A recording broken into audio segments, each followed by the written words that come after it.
मैं पंकज, आप सबका स्वागत है द ग्लोबली न्यूज अपडेट्स में। और इस वक्त हम आपको लेकर के आए हैं बालासन खेड़ीबाड़ी में। आप देख पा रहे हैं ये बांध जो कि पहले से ही इसको तोड़ करके अवैध खनन का कार्य जो है अभी भी धड़ल्ले से चल रहा है। यहाँ पे तमाम लोग यहाँ पे अभी भी इस कार्य को कर रहे हैं और लोग ऐसा आरोप लगा रहे हैं कि प्रशासन के नाक के नीचे यह कार्य जो है चल रहा है जस का तस।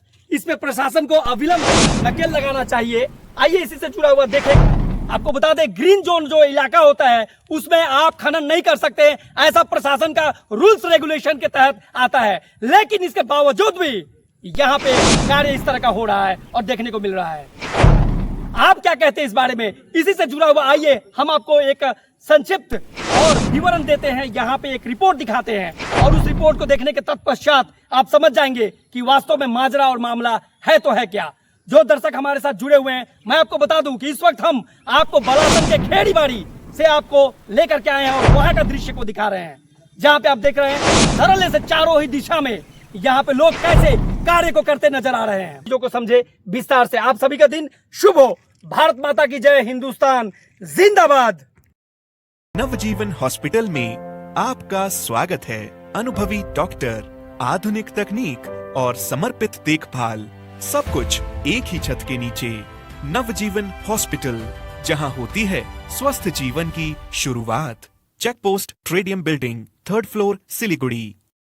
खेड़ीबाड़ी के बालासन नदी में कथित अवैध खनन पर फिर उठे सवाल। ग्रीन जोन में फिर वाहनों को आवाजाही से स्थानीय लोगों में चिंता। खेड़ीबाड़ी क्षेत्र से होकर के बहने वाली बालासन नदी में कथित अवैध खनन और भारी वाहनों को लगातार आवाजाही को लेकर के एक बार फिर स्थानीय लोगों में गंभीर सवाल उठाए हैं। ग्रामीणों का आरोप है कि वर्ष 2019 में नदी के बांध को तोड़ करके नदी के भीतर वाहनों का प्रवेश का रास्ता बनाया गया था।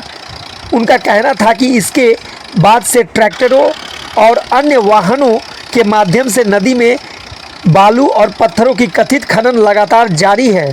स्थानीय लोगों का कहना है कि यह क्षेत्र ग्रीन जोन के अंतर्गत आता है। यह पर्यावरण संरक्षण और प्राकृतिक संसाधनों की सुरक्षा को विशेष महत्व दिया जाता है। ऐसे संवेदनशील क्षेत्र में भारी वाहनों की आवाजाही और कथित खनन गतिविधियों को लेकर के लोगों ने चिंता व्यक्त की है। उनका मानना है कि यदि नियमों का पालन नहीं किया गया तो इससे नदी के प्राकृतिक प्रवाह, आसपास के पर्यावरण और पारिस्थितिक तंत्र पर प्रतिकूल प्रभाव पड़ सकता है। ग्रामीणों के अनुसार तृणमूल कांग्रेस सरकार के कार्यकाल के दौरान भी बालासन नदी में कथित अवैध खनन का मुद्दा कई बार उठाया गया था। उनका कहना है कि उस समय विपक्ष में रही भाजपा ने सत्ता परिवर्तन के बाद अवैध खनन पर रोक लगाने, अवैध वाहनों पर आवाजाही बंद करने और नदी संरक्षण के लिए प्रभावी कदम उठाने की आश्वासन दिया था।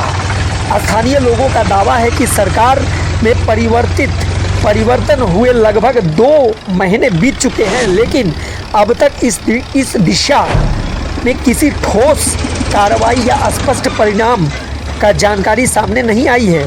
इसी कारण प्रशासन की कार्यप्रणाली को लेकर के भी लोगों के बीच सवाल उठ रहे हैं। ग्रामीणों का यह भी कहना है कि यदि संबंधित गतिविधियां पूरी तरह से वैध है तो उनकी अनुमति और नियमों की जानकारी सार्वजनिक की जानी चाहिए।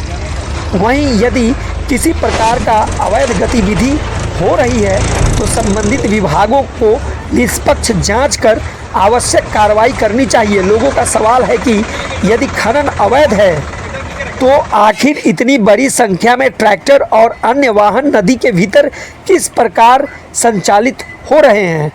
स्थानीय नागरिकों ने यह भी मांग की है कि ग्रीन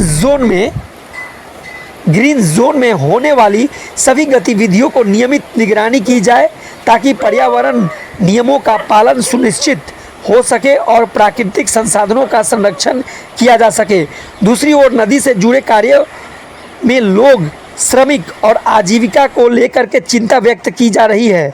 स्थानीय लोगों का कहना है कि यदि प्रशासन किसी प्रकार का कार्रवाई करता है तो श्रमिकों के रोजगार और पुनर्वास के लिए भी उचित व्यवस्था की जानी चाहिए।